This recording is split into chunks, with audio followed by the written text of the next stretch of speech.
welcome to Hort Culture, where a group of extension professionals and plant people talk about the business, production, and joy of planting seeds and helping them grow. Join us as we explore the culture of horticulture. Hello, welcome, good day. What other? I feel like I have more sayings for goodbye. I just want to sing this song. Bienvenue. Bonjour. Hola. Howdy. I once had a call when I first started working in extension from a person, and I won't say their name, but they left a voicemail and it just said, "Welcome, welcome," and I'll say my own name in the case. They said, "This is Brett Wolf, B R E," and they spelled out their full name at that pace. And I was like, what have I gotten myself into? So Oh, God. a regular one in our house is welcome, welcome. Honestly, I'm expecting a phone call like that relatively soon. So if Yeah. not, I'm going to be disappointed. So, well, I called that person back and they never responded, I guess. I mean, No. I don't know. Maybe I pronounced their name with the incorrect spelling in my reply. I was going to say maybe you said it how it was spelled and not how it's actually supposed to be said. Oh, yeah, that's true. Rookie mistake. Yeah. Sorry. Is it worm it? Let me work it. Get a bin, put them in it, don't disturb it. Man, that was you pulled that one out of the fire. Beautiful. That was descending, and all of a sudden you pulled it up. I know. I was a little concerned that you might be having a stroke. I was like, this is the big one. It's times like this that I'm reminded of Tupac's question, which is, if you see a rose growing up through a crack in the concrete, are you going to say, "Oh, that's not as good as the other roses," or are you going to be impressed that it was able to emerge from that concrete in the first place? I mean, dandelions do it, so. Yeah, and you can't spell dandelion without lion, roar. I want to see you be brave. We're just pulling all the pop stars Katy out Perry. right now. Yeah, we are. I feel like I'm having the stroke. Yeah. Is it me? Boom. Am I the And one? now how the turntables. And Michael Scott. That's why you shouldn't eat caffeine tablets, kids. Why is that? Brett's like, what? Why? I didn't ask a question. Am I the cautionary tale? What's in that cup you got there? Oh, I think I've talked about this before, but I'll go ahead and give a shout out to my good friend Camellia sinensis, aka tea. This is a green tea, and as I probably have told some of the people who are listening, and or you all maybe before, green tea has in addition to caffeine, it also has a high dosage of this chemical called L-theanine, which is a known mood booster and antidepressant that is able to cross the blood-brain barrier. And so that's why much like microplastics. Yeah. The microplastics are sort of like, it's like a lithium grease situation for the L-theanine. Yeah. So I'm drinking some of that, and I must say I do feel as the boosted. I wouldn't say boosted. The kids say, as the elderly disproportionately like Asian tea drinkers say, I'm tea drunk. Nice. Well, I learned something new today. Hopefully you all did too, dear listeners. We're learning about tea. We're also going to learn about worms today. So eventually, right on. Hence my little semi freestyle there. That was let me work it. Segue. Get yourself I think that may be the title of the episode. Put them in it. Don't disturb it. Nice. Worm bin, work it. But you do disturb it, and I'm going to tell you all the ways. Well, they disturb it as much as anything. That's true. They are the ultimate disturbers. Vermicomposting, is this the vibe we're going for? Vermicomposting? Vermiculture? Oh, that's the social media is vermiposting. That's when you post. Oh, that's their Instagram handle. Like, what would you do if I was a worm? Ooh, I like that kind of thing. Would you still love me if I was a worm? Yeah, that's in their bio. Would you still love me if I was a worm? But just to be clear, we're not talking about worms in the garden context. We're talking about them in a created environment. Yeah. To break Did down. I read somewhere that there's over 9,000 kinds of worms? I read somewhere once, and I was like, I read that same thing too. That's a lot. That's a lot of worms. Yeah, not all of them are good worms. Okay, well, some of them are mean. Some of them are just kind of jerks. Some of them are just cranky. Yeah. Worms. Like lots that, of worms. New hammerhead worm, sidetrack hammerhead worm. Have you guys seen the stuff about them? Seen the info, make but me not the say full hammerhead impression. ill. worm the third time.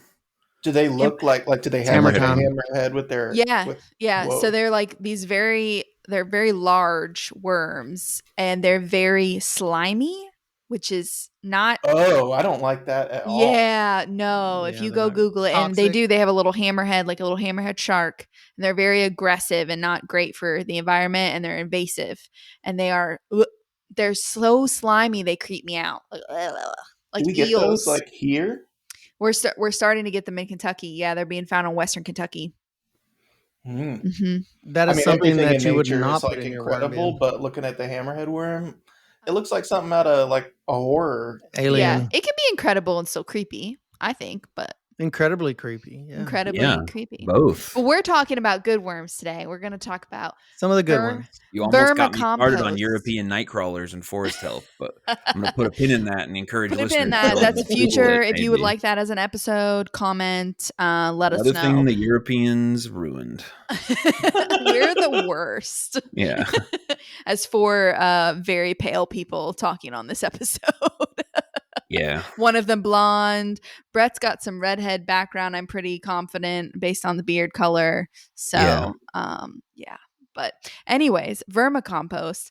I love talking about vermicompost because it is something you can do even if you live in like an apartment.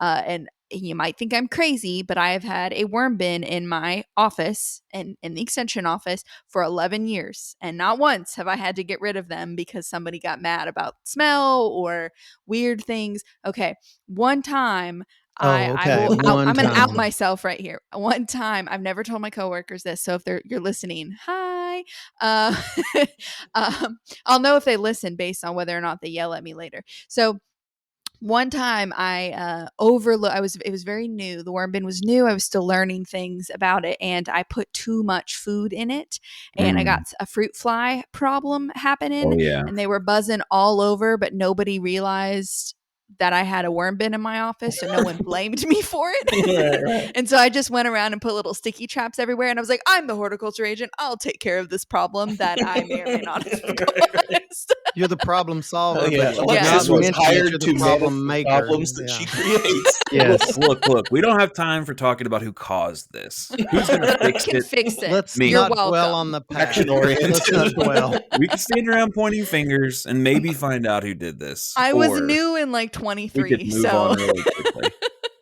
That's awesome. But anyways, other than that one incident, I have had them and I've had no other incidents. So you can do this if you're in an apartment setting. It is great to use in your houseplants if you don't even have a garden, but maybe you have a houseplant or you have some potted tomatoes or something like that on a porch. You can absolutely use these things and not throw so much into the garbage.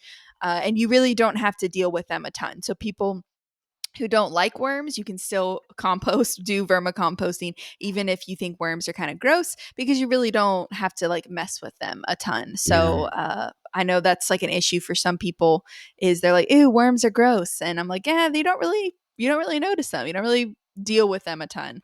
So I really like talking about this. You're supposed to like pet them and like roll around with them. Yeah, no, they don't need any grooming, there's no extra care. You just kind of toss your banana peel in there occasionally and roll with the punches. Yeah, How did you get started in worms? Yeah. How did I get started in worms? There was an extension class that was the very first year I started, and a specialist was teaching it. And the goal was that they would teach us and we would make us a worm bin, and then we'd be able to teach that class. And I have to many, many people over the years. And so I had my worm bin, which was you have a sourdough starter. It was that for people. And so I basically raised a bunch of worms and spread them throughout the community. Nice. Where did you go ahead?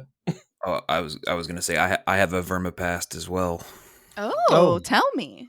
So actually, and I teased this in one of our previous episodes, but one of the many deal sealers that I used during my courtship of Annie was asking her if she wanted to come see my worms.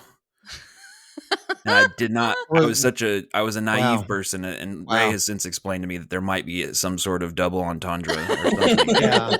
I I was mean, so especially if innocent they're in the in those basement, days. Brad. Were they in the basement? Did you tack that on? Do you They want to were see my not in worm in the the basement. basement? No, it was Worms in the the same basement? situation that Alexis just described. So this was Okay. back when I was just a grad student renting a single room, and I was, baptized in the waters of sustainable agriculture and wanting to participate, but didn't really have a context for doing it, for like doing a larger scale compost. And so I was like, oh, I'm going to try this worm bin thing. And I had a worm bin just in my room, my 10 by 10 room that included my stand up desk, because that was hot back then, and my bed and some bookshelves and these little worms. So I was definitely exposed to any imbalances within the worm bin. But I think I ended up bringing them out to show her instead of like, Okay. Like, This This is you're story where is the getting worms better. and I sleep. who brings out Yeah. like this snake on the like his boa constrictor, Yeah. and you're like, and Okay. said, "Oh, Okay. here is my worms. Would you like to meet them all?" She was, I mean, the She proof's in the married you, pudding. so Yeah, we just did 9 years of being married, and I don't know how many years of knowing each other. togetherness. Yeah. You can't So argue with success. I yeah, mean, you can't. exactly. Oh, So man. vermicomposting, not just good for turning over table scraps in a small space. Yeah, also They're good for sealing the love. deal. Yeah. Yeah, ladies dig worm, or chicks dig Ah, worms. Is that the? I don't Yeah. know. I'm gonna workshop it. I like that. Yeah. Maybe want to wordsmith that up a little Birds. bit. Yeah, we'll have merch coming soon. Yeah. Yeah. Ooh. Well, cool. So, for those of you who maybe you've caught on, this is worm composting, and usually the first question I know I get about composting is, "Do I just go dig up a bunch of worms out in the field?" And the answer is no. So there are worms that are much better at living in a confined space. They also are better at digesting the types of food scraps you're putting in there. So they're not getting that leaf litter and things like that you're finding outside in the garden. That mulch you're putting in, coffee grounds and banana peels and things along those lines. And we'll talk a little bit more about what is a do and a don't for a vermicompost bin. So, but basically, what I'm getting at is there are species that are much better at living in these spaces. Specifically, usually we recommend the red wiggler, and they are very easy to find. A lot of people like them for fishing bait as well. So you may have heard of those before, but red wiggler is usually the one we recommend to live in those types of spaces, deal with those types of environments. And one thing I do always want to mention to people is while they are worms and we're used to them living outside, the red wiggler species is a lot like me. It does not like the extremes of weather. So it doesn't like to get too cold. It doesn't like to get too hot. So anything under 40 and anything kind of above 80 is going to be out of the question. So you do want to have them in an area that's a little bit more climate controlled. They can withstand, cooler, those kind of the cooler end, but they won't do their work as readily. So that's something to think about if you've got them in a barn or garage type area that doesn't freeze. Mm-hmm. So I like that. that's The red. I have trouble saying it. I either want to say red wriggler or wed wiggler. Yeah, wed totally. wigglers. Wed wigglers. You'll also see them called red worms if that's easier. I just think red wiggler is a lot more fun to say. So Yeah, and the one of the things that I discovered in my early days and since is that you're not going to dig them up from the ground. In fact, there are worm farms, which I would love to go and visit a worm farm someday. I kind of want to be a worm Sort of like an farmer, ag tourism experience. Yeah, I There would were love some of that. those in the state. I forget There where, was but one Alexis, down. it I was thought yeah. Liberty, was it in the not Liberty, Somewhere's but in that area. Campbellsville area or something like that. I thought. And it was one of those, and they raised those and it was 2009, 2010, 11, somewhere's in there, and I've lost track of it since then. I don't know why. The When big ones around you can order online and they'll ship them to your house in a nice Yeah. little moist You bag. can literally So get them on Amazon. Yeah. yeah, they're not crazy expensive. They are. I would want to have things set up in a way, which we're going to talk about here, before investing in some. The same way if you were going to get a snake or a turtle or any other kind of pet, you want to have your house ready to the situation Receive. ready to receive it. Yeah. What I were you? have Somebody was seen. gonna say something. I was going to talk about a worm operation that I have seen where that was sort of like their secondary thing to make use of the greenhouse space they were heating.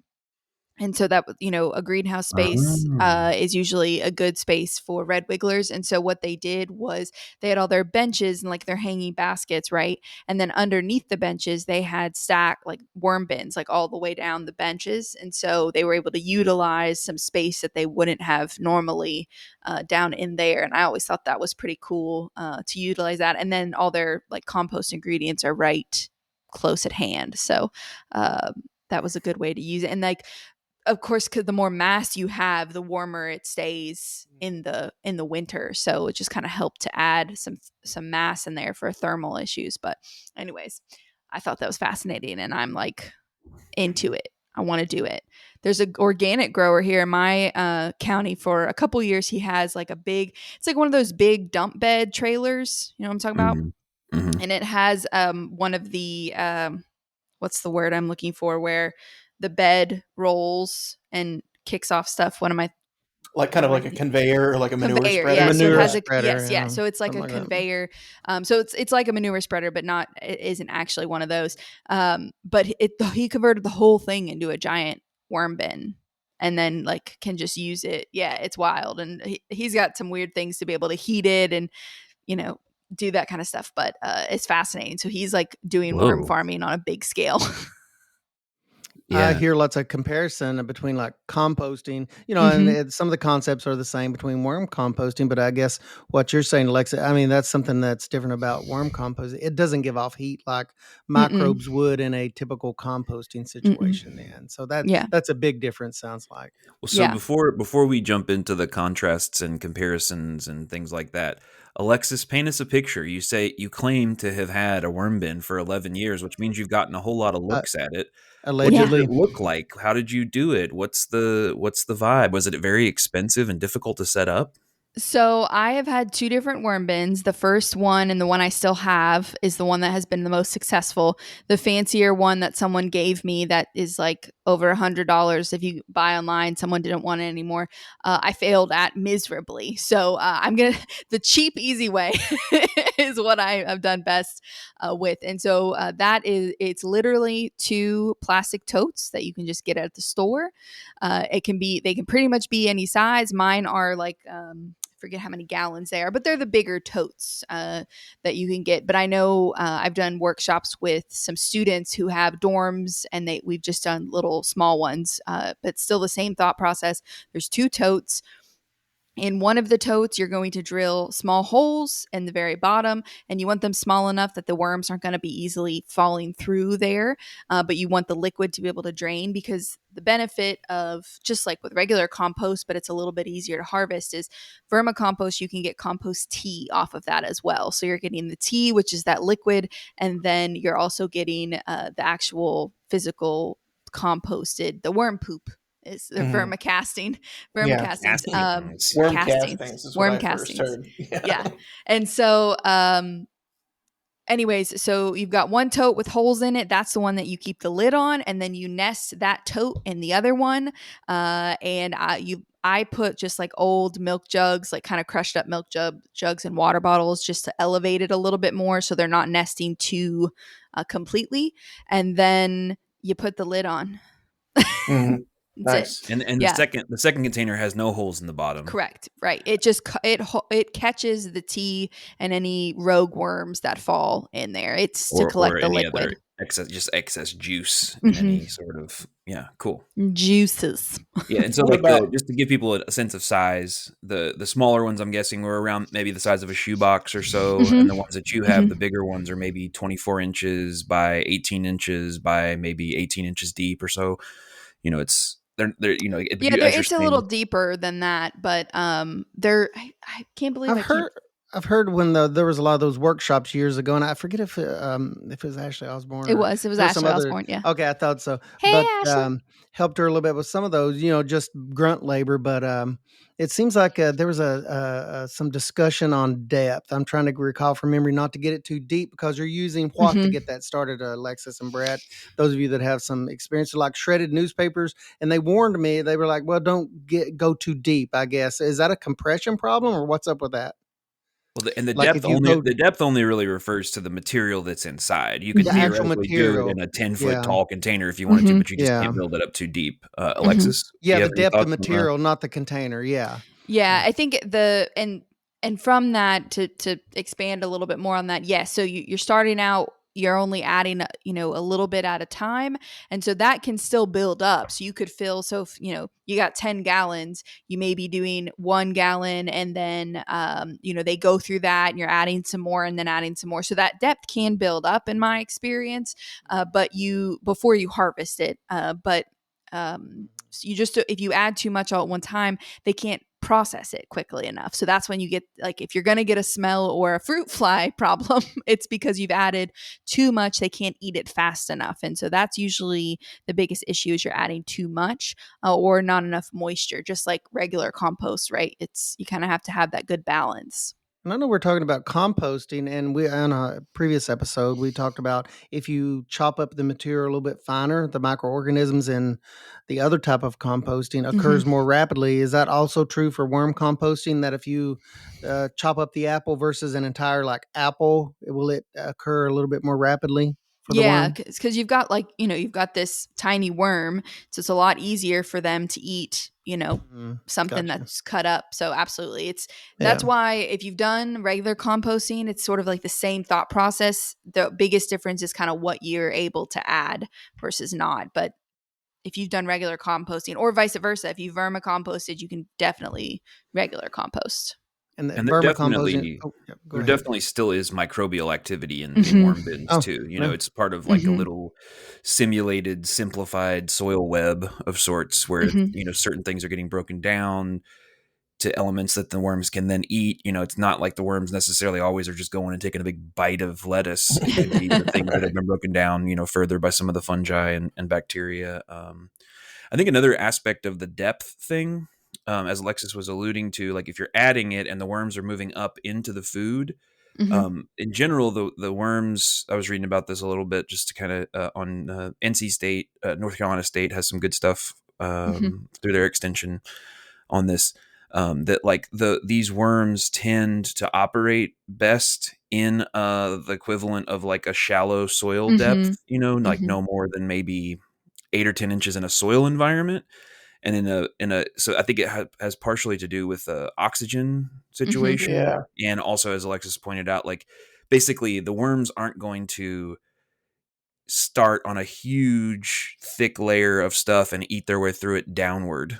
They're Right. just going to eat at the layer that they eat at, and then if there's food available to them above that's added slowly and gradually, like she was saying, they will eat up into that. Mm-hmm. But it's not like it's gonna just chomp chomp chomp all the way down to the bottom, and you're gonna end up with a bed of gross hypoxic, no Mm-hmm. oxygen, rotting material that's gonna smell terrible and attract all kinds of other things.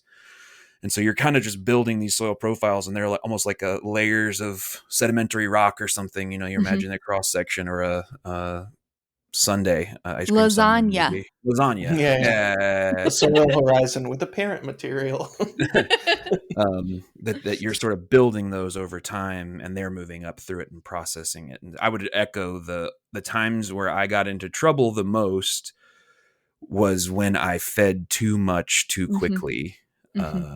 and they just can't eat it, and that then creates nasty situation inside there, which Mm. isn't good for their health. So it slows Mm-hmm. them down even more. It just is this vicious cycle. So as in most things in I think life, when I balance is had the that way. happen was when after I had harvested that for my bin for the first time, and so naturally, as part of the harvesting situation, you will lose some worms, right? Just because you can only get so many to come out of the compost, and so you lose some. So my worm population was low, and I was thinking, oh well, they've not eaten. I got to, because I kind of They're slow hungry down. in there, my Right, they're babies. hungry. They haven't, I disrupted their home. I've got to get them all new bedding, so I added a lot of food. And that was there was not enough of them to do the work that fast, and just kind of the shock of it all was part of it. So that's something to think about. Seems Learn like I've from our read somewhere, mistakes. a pound of worms is like 1,000. The Senia fetata, the red wigglers, a pound of those is about 1,000 worms, and they can eat 25% of their body weight per day, I read that which too, is and it was pretty like mind incredible. blowing. Yeah. Yeah. That's like if I So, ate 60 pounds of food in a yeah, day. it's. I mean, I know that the process can happen quickly, but I have limited experience with that. But as far as planning numbers, I was very curious. Well, how much can you feed a worm bin? That if it's broken down well, I was like, that's a lot of organic material that goes in there. If you have, let's say, a pound of worms, and that can eat a quarter of pound of organic materials In under a ideal day. conditions per day. Mm-hmm. And some of the estimates were a little higher, but I always go with the lower estimates to keep from getting in trouble, because I imagine that there would be a smell, like you were talking about, Mm-hmm. Brett, that if you overdo it a little bit, I guess, on the food source that you put in, the And I organic think it source. depends also on your food source. So just like a good compost is usually a few different items in it, to get the best thing. In my experience, Brett, you share in yours. So I like, if I've just harvested something, or there were a lot, like since I had mine at my office, sometimes our agents would be preparing a recipe, and they'd have a lot of strawberry tops, or some older blueberries or something. You never want to put anything moldy in there. That's one thing. If it's moldy or like bad, you don't want to put that in there. But strawberry tops or banana peels, if they've made a big recipe, I'd put a lot of that, what we would in normal composting kind of refer to as green stuff. And even if it wasn't, if they really did consume it pretty quickly, the next thing I might add might be something a little bit more of what we would maybe call a brown in normal composting. So it would be like shredded newspaper, or really finely shredded cardboard or something like that, just to kind of mix that up, those dry to wet ingredients. And I think that helps a lot with making sure there's no smell involved. I also use a lot of coffee grounds, which I think does help as well, which is good for them. Coffee grounds, and that's one that I've heard mixed results on. Some people, the internet said like, don't use coffee grounds, it's bad, but my worms have been eating it for 11 years, and I tell everybody to do it, and their worms are living. So I Depends think on that, the quality of the coffee, Alexis. well, I will say, when I had a friend who had an espresso machine, and she was like holding all of her grounds for me, and I was giving them to the worms in chunks at a time. And man, the worm bin went through food a lot faster when I gave them espresso. Espresso Oh Juice grounds. them up. yeah. You got them going. Yeah, I had to really feed them for the next couple weeks after they got that dose. That's awesome. I do think the feeding amount ratio thing is a little, it's not deceptive per se, but it's almost like assessing how fast your car is based on what its top speed is. Yeah. And in reality, if you're driving, two cars might have the same top speed, but one of them is able to get there in 5 seconds. The other one, it's going to take 15. And I think depending on the way that the worms are taken care of, the way that they're acclimated, the time of year that they ship, the time of year that you're, how sort of warm bringing it them is into, in that area. all those things. I think it can, like, that is the rating I experienced when the bin was up and operating at its full potential, was that. But Ideal they weren't conditions, able to do that for like weeks, if not months. Makes sense. Just because they're acclimating to new environment, and the ones that are not going to do as well are dying, and the ones that are going to do better are Different kind of, ages, yeah. Slow. Yeah. And so I think that is when once you get it going, like Alexis has, and you sort of develop, just like with anything else in A your life, you feeling. develop this feel and this like intuition almost, or it becomes pretty maintenance free. But in the initial stages, it can be kind of touch and go of like, was that too much or was that too little? And I would say one thing I personally would err on the side of feeding too little at the start. You might have some hungry worms, and some of them might theoretically die, but I would much rather deal with that than poison their environment. I was going to ask, do they just kind of metabolically slow down if there isn't a ton Do of they food try to crawl around? out of the bin? Yeah, so it seems like it's way more forgiving. Yeah. to kind of Yeah, it really is. And it's very easy for, I like it because it's I think easy for new new people, because you can just open the bin and look to see how much food is in there. So like I used to be told, a lot of people will say cover the food. So Yeah, I you was might, going to ask about that. if Yeah. you put banana peels, whatever you put in there, and then you maybe cover that up with a new little newspaper. You can do that. Sometimes I do and sometimes I don't. And I don't think it's 100% necessary, as long as that lid is dark and it stays on, because they just want to be able to basically eat in the dark. So, you I know was what I mean? wondering I about hear the fruit that. flies. If you have a fruit Relatable. fly It, problem. it probably would help them, but maybe mine I've just acclimated to not. So I don't always do that. And I like to be able to open that up and go, if I'm about to give them something in a larger quantity, I can look in and be like, well, did they finish what they got before I give them something else? And if they haven't, then that might go in my regular compost bin outside. But if they have, then I kind of know. And so I think that it's forgiving in that way, where you can just open it up, look to see what's Mm-hmm. happening. And if you can still see the banana peel half eaten, then you maybe don't need to feed them, or maybe just add Yeah. some of those drier ingredients just to give them a little bit of an option. So it seems like we've moved in a little bit into the comparison and contrasting of traditional, kind of compost pile outdoor activity versus the worm bin, and a Mhm. little bit of the contrasting aspects of it. And I'll say I no longer do vermicomposting, and so I can explore, or I can share why I don't. But Alexis, as far as you just mentioned that you have Mhm. both regular composting and vermicomposting, why? What's the reasoning there to have both? I understand why one might, but some of our listeners may be Mm. wondering. Um, because I'm usually producing more compostable materials than the worms can handle. So that's one reason. If I don't want to throw it in the trash, I have another option. The next reason is because not everything that goes in the regular compost can go to the worms. Mm. So the easiest way to determine whether or not something is worm friendly, which most things are, but if it's something that might bother your eyes, like if you were to stick it up close to your eye, like or get juice in your eye, so like an onion or a citrus, right? If you get orange juice in your eye, it's gonna burn. That Hot peppers. membrane, what?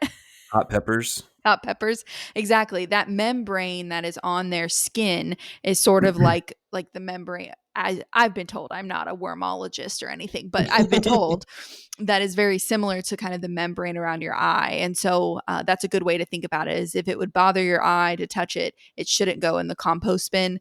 And that's been the easiest way that to teach people. So those onions, hot peppers, citrus, Garlic. garlic, Not yeah. that you would have a lot of garlic. I guess that would be unusual.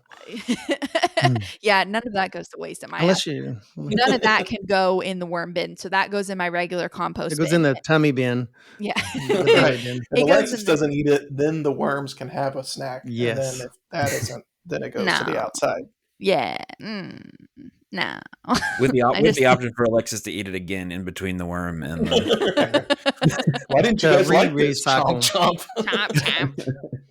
We're talking about all these food sources, and I may have missed over it, but like adding moisture. Like I know that Mm. you mentioned the membranes of the worm. How do you guys monitor moisture? How do you know when it's too dry or when it's too wet? I mean, how do you kind of monitor that other than just trial and error? I mean, do you have a method, you all? Well, so I watched. There's actually a really nice video from NC State on vermicomposting, and the person in there, agent, educator, whatever they call them down there, um, showed how to build the container, showed how to get it set up, and she mentioned a number of like 80% relative humidity inside Mm. the container. Mhm. That's pretty juicy. Mhm. In a normal human comfortable environment, somewhere between 45 and 55% relative humidity. When it's terrible outside and I have to go do work, it's always 80% humidity outside, and Mhm. that's If you're pretty lucky, rough. it's Right, 80. right. Yeah. But I think she mentioned that, and she mentioned like using something like Alexis was talking about as far as the brown material to set up a bedding mix by getting something like shredded newspaper, shredded cardboard, something like that, and wetting it down to the point that it's going to create and maintain moisture inside of the container. I will say, and this is something I have this theory that you have to, as you learn about who you are as a person and your tendencies. Just like with a house plant, I feel like it's like There are people who tend to overdo, and there are people who tend to underdo. And with water, with all kinds of other things, once you figure out which version of that you are, err on the other side of that. So for me, I'd be like, I have a problem. If I get thirsty and I'm like dehydrated, I freak out. And so I would have a tendency to give my worms a little too much moisture sometimes. And so I just be like, okay, that looks a little bit concerning to me. That's probably the right amount. Whereas someone who's like, I don't know, I'm going to let it dry out. Maybe, okay, let's go a little more than you think. So, but that was how I did it. How do you do, Alexis? I don't like. I just did my worm bin, so I actually like know what I did. So I don't wet down my bedding, but what I do add is moisture rich food. So I tear my bedding small, like in thin strips. I'm usually using newspaper to do that, or like I said, like a that thin cardboard packing material. Like it's cardboard, but it's like a real thin one. So I'm tearing that into some thin strips. Putting it down in there, and then I use a moisture rich food, so banana peels, apple cores, those lettuce, those types of things, and I put that on top of the bedding. And usually I have found that that is enough moisture to get them started, because I'm the person who I would overdo it.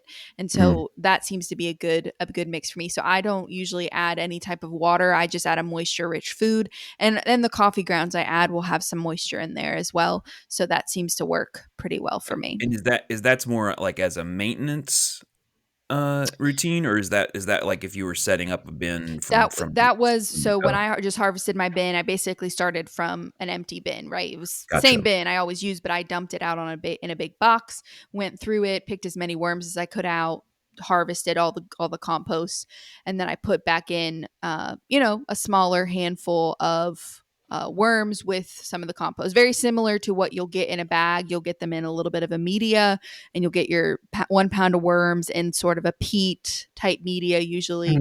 So very similar to that. And then I put them right on that fresh bedding with those moisture rich foods. And when I peeked in after a week, just yesterday, they were going ham on some going espresso. Going espresso on some on some bananas and apple cores that were in there.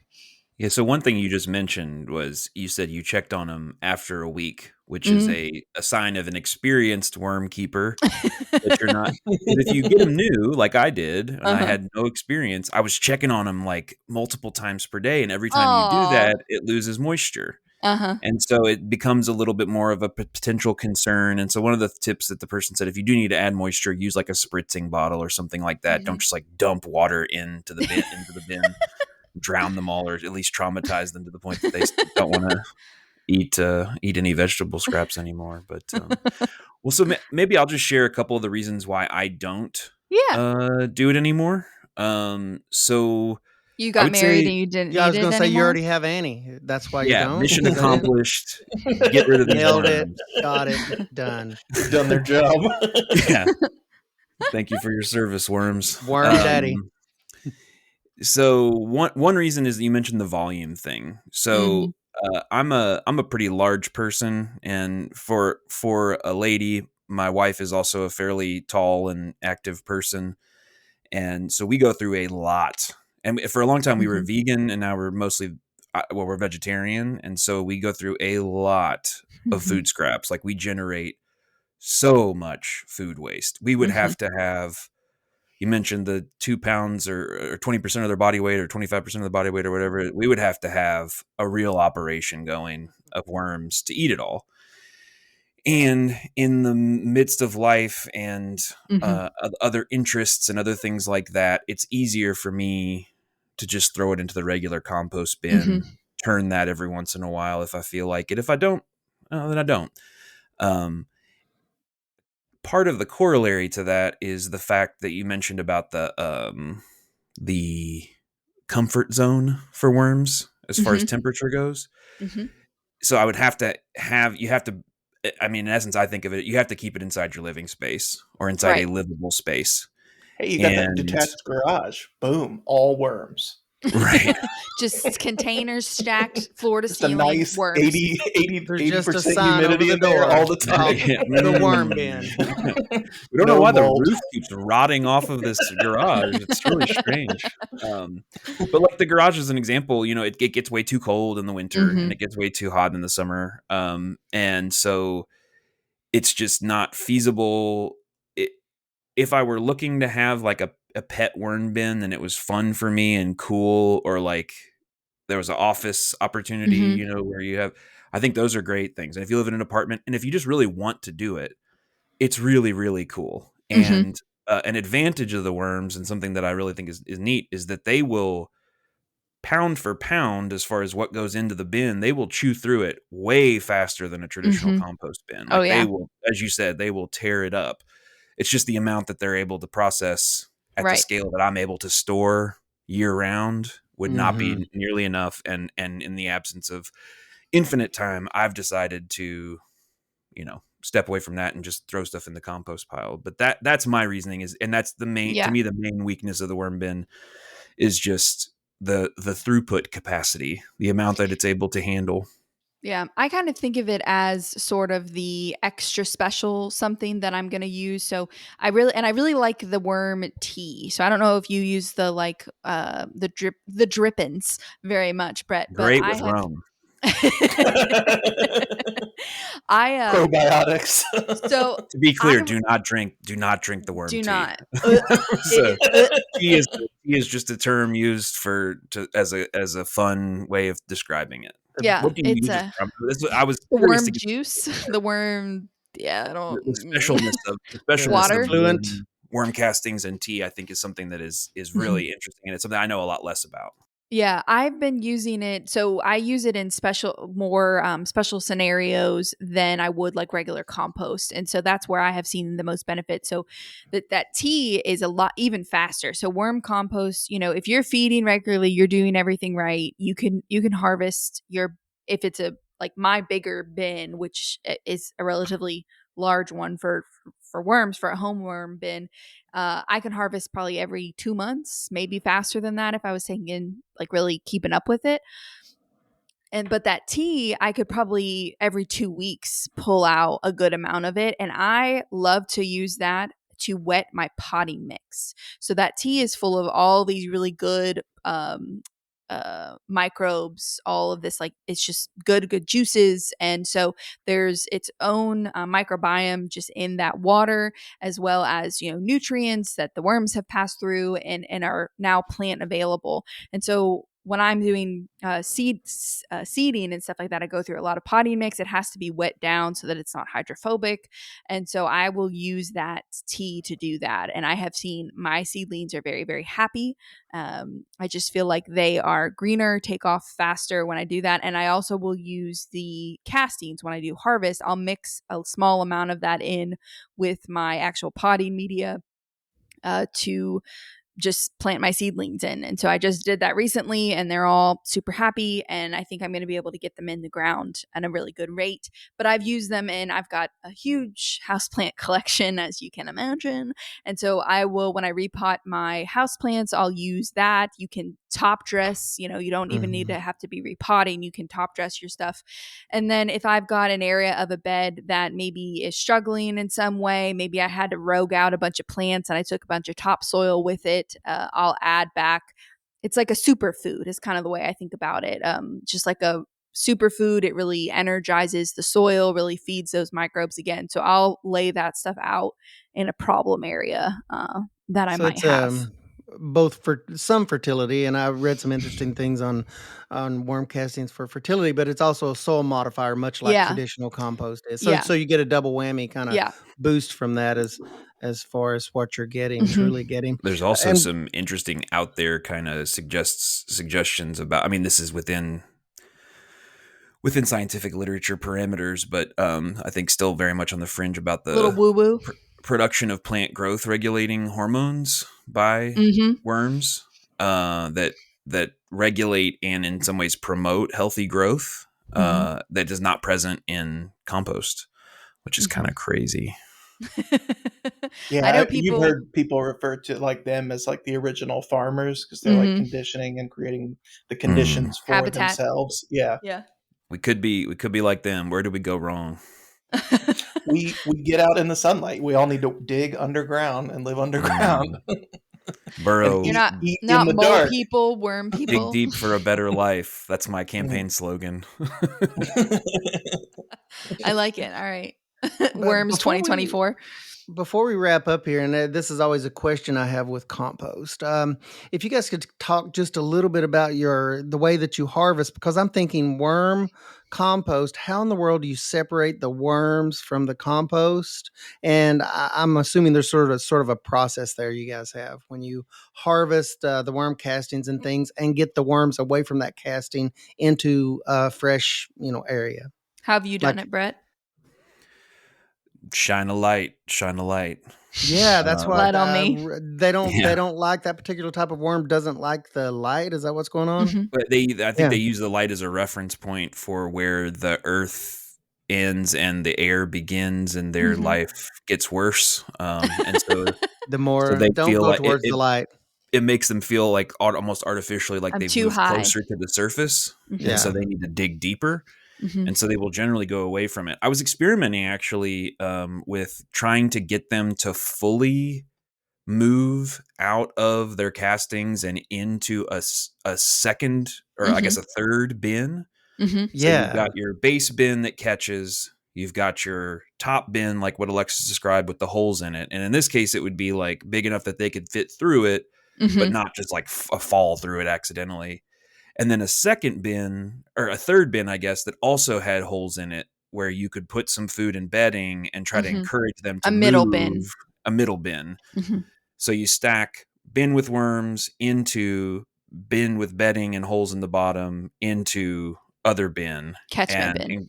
Encourage, into the catchment bin, and encourage them to move through those holes into their new food source through a blend of just tantalizing them with those sweet morsels, and also using a little bit of light.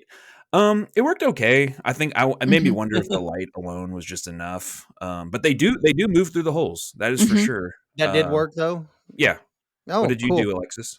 Yeah, there is that fancy bin system that I've not figured out because it's too dang fancy for me. is set up that way where there's these these layers, and they stack on top of each other, and it's cool because you can, once you harvest from one, you can move it back to the top, and kind of this endless almost cycle. like we do in beekeeping. It's very similar. I mean, it's very similar to and to get them to move into the different areas. But I have the simple system, and so I've used the light where I just leave the lid off and let them dive down, and I scrape off a layer, and they go down deeper, and I scrape off a layer.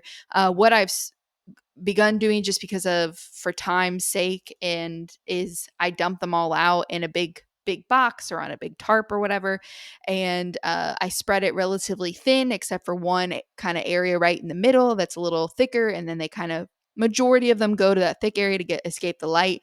I harvest all of the thin stuff, and then that thick area I put back into the worm bin, and I start over again. You're gonna sacrifice some worms, but the way I think of it is they're not all going to be sacrificed, because some of them are living in my house and my house plants right now. But some of them will just be there. They'll do some work while it's still warm, and then when winter hits, they'll probably die, and they're not an invasive worm to our area, so I don't feel bad about doing that. Yeah. They join the soil food web. Yeah.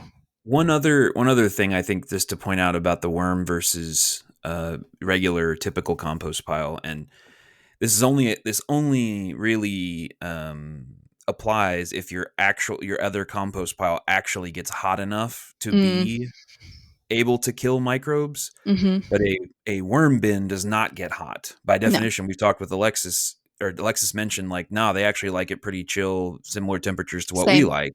Yeah. And so that means it's never going to get hot enough to kill any sort of microbial anything. Right. And it's just something to think about. a lot of people who neglect their compost piles see me.